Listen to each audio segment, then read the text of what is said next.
Inflation conversation. Inflation measure jumps to the highest level since January of 1982. Inflation reached 7.9% in the last 12 months, ending in February, and consumer prices are the highest in 40 years.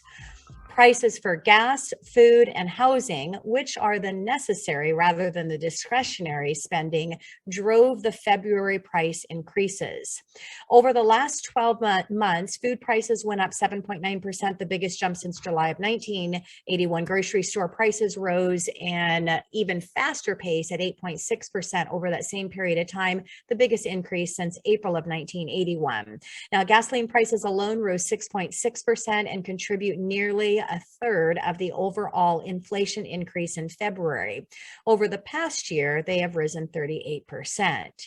Even the dollar store has increased their prices. You will now pay $1.25. They might have to think about changing their company name. Americans must reach deeper into their pockets to pay for their day-to-day expenses. Credit card and debt card spending increased by an average of 15.7% in the 28 days ending on March 5th, compared with the same time previous last year, according to data from Bank of America. For most Americans, inflation is running far ahead of the pay increases that they may have received in the past year, making it harder for them to afford their necessities like food, gas, and rent. As a consequence, inflation has become the top political threat to President Biden and the congressional Democrats as midterm elections draw closer. Small business people say in surveys that it's their primary economic concern.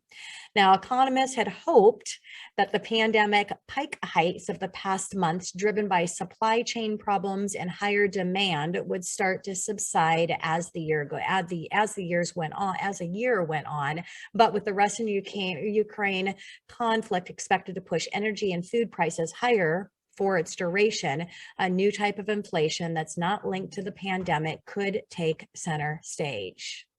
Across the country, individual Americans as well as companies are struggling with the inflation spike and trying to minimize its impact. Seeking to the stem of inflation surge, the Federal Reserve is set to raise interest rates several times this year, beginning with a quarter-point hike next week. The Fed faces a delicate challenge. If it tightens credit too aggressively this year, it risks undercutting the economy and possibly triggering a recession. If we are to see a recession, how will that impact housing? If we look at history of all the recessions since 1960, in almost all of them, housing either remained stable or values increased. The exception was 2009 because of the bad lending practices.